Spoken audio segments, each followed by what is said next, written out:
उज्जैनवासी भाइयों बहनों को हमारी जय हिंद, जय भारत।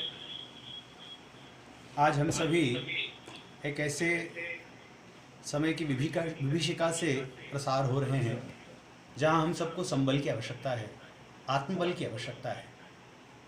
हम लोग जब इतिहास का, पुराणों का अध्ययन करते हैं तो ये देख पाते हैं समय कई बार कई प्रकार के उतार चढ़ावों से गुजरा है और फिर उसने स्वयं की चिकित्सा करके अपने आप को वापस बलशाली बनाया भी है। कभी कभी जब हम लोग बहुत ज़्यादा आत्मकेंद्रित हो जाते हैं, बहुत स्वार्थी हो जाते हैं और नियति का अनावश्यक दोहन, अनावश्यक शोषण करने लग जाते हैं, ऐसे समय में नियति कभी कभी कुछ ठहराव दे करके हमें आत्मचिंतन, आत्ममंथन करने का अवसर देती है। इस समय को हम लोग आत्मविश्लेषण का अवसर ही माने और इसको नकारात्मक रूप में लेने की आवश्यकता नहीं है, इसमें से भी सकारात्मकता तलाश कीजिए। एक बहुत सुंदर पंक्ति कहीं हमने पढ़ी थी, वहाँ कहा गया था, मैंने ईश्वर से अपनी प्रार्थनाओं में साहस चाहा और उन्होंने मेरे सामने समस्याएं लाके खड़ी कर दी। मैंने उनसे आत्मबल चाहा और उन्होंने प्रतिकूलताओं से पार निकलने का अवसर लाकर खड़ा कर दिया। मैंने उनसे ज्ञान चाहा और उन्होंने मेरे सामने कुछ ऐसी उलझनें लाकर खड़ी कर दी जिन्हें मुझे सुलझाना चाहिए था। मैं जो चाहता था वो तो मुझे कुछ नहीं मिला, मगर मुझे वो सब कुछ मिल गया जो मेरे लिए आवश्यक था।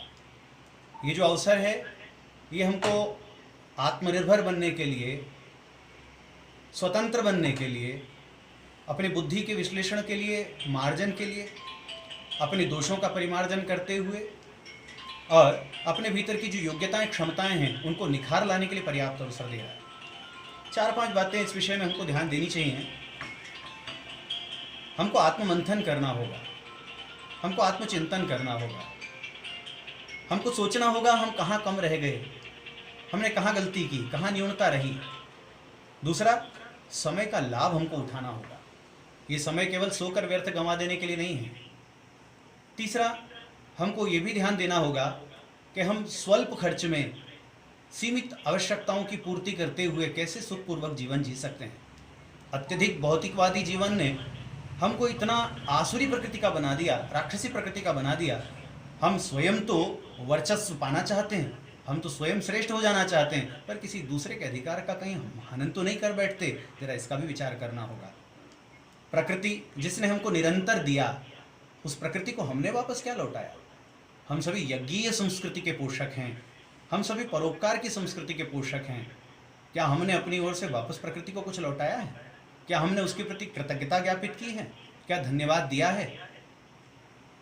नियति ने ये समय दिया है, बैठकर जरा सोचें, हमने पाया ही पाया, दिया क्या है? ये मत सोचिए समाज ने हमारे लिए क्या किया है, ये सोचिए हमने समाज के लिए क्या किया है। क्या हमने समाज का परोपकार करने के लिए कुछ किया? यह अवसर हमको प्राप्त हो रहा है। और एक विशेष बात यह है, महाभारत में एक बहुत सुंदर पंक्ति आई है, इसी को आचार्य चाणक्य ने भी अपने शब्दों में कहा है। महाभारतकार व्यास जी कहते हैं, भीतवत् संविधातव्यम। जब तक कोई समस्या आपके जीवन में आकर के खड़ी नहीं हो गई है, तब तक बहुत भयभीत होकर के, डरे हुए के समान उससे बचने की कोशिश कीजिए। वो आपके पास ना आ जाए, वो आपसे दूर रहे। हर वो प्रयास कीजिए जिससे आपका समाज उससे सुरक्षित रहे, आपका परिवार उससे सुरक्षित रहे।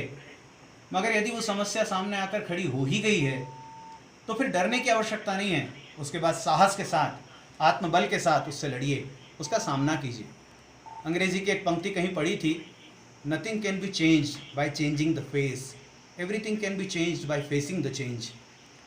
चेहरे पर उदासी का भाव ले आने से कुछ बदलने वाला नहीं है, हताश और निराश हो जाने से कुछ बदलने वाला नहीं है, बल्कि जो समस्या आ गई है उसका सामना करने से